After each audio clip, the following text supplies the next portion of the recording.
रुक धम्पू, रुक दे।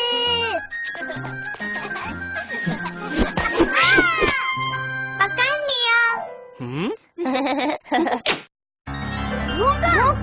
भागो। नहीं। पूरा घर हिल रहा है टीना, भागो। अरे एक तो भूकंप और ऊपर से अप्पू गिर गया, इसे उठाओ।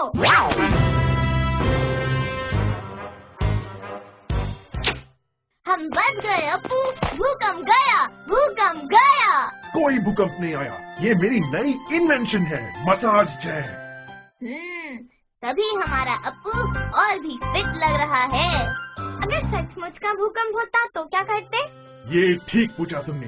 याद रखो, अगर तुम घर के अंदर हो तो बिना हल्ला किए किसी मजबूत मेज के नीचे झुक के बैठ जाओ। एक हाथ से अपना सर ढक लो और दूसरे हाथ से उस मेज के पांव को पकड़ लो, ऐसे। झुको, ढको, पकड़ो। अगर तुम बिस्तर पे हो या स्कूल में हो तो अपने सर और चेहरे को तकिए या बैग से भी ढक सकते हो। और अगर हम घर के बाहर या गाड़ी में हो तो? बढ़िया सवाल चीना, चलो। अगर घर के बाहर हो तो बिल्डिंग्स, पेड़, बिजली के खंभों जैसी ऊंची चीजों से दूर रहो।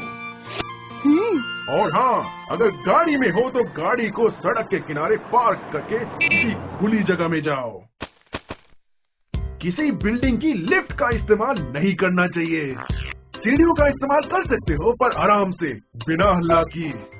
भूकंप में चीजें गिर सकती हैं, टूट सकती हैं, पर हमें घबराना नहीं चाहिए। भूकंप के बाद खुद को चोट या खरोच के लिए चेक कर लेना भी समझदारी है।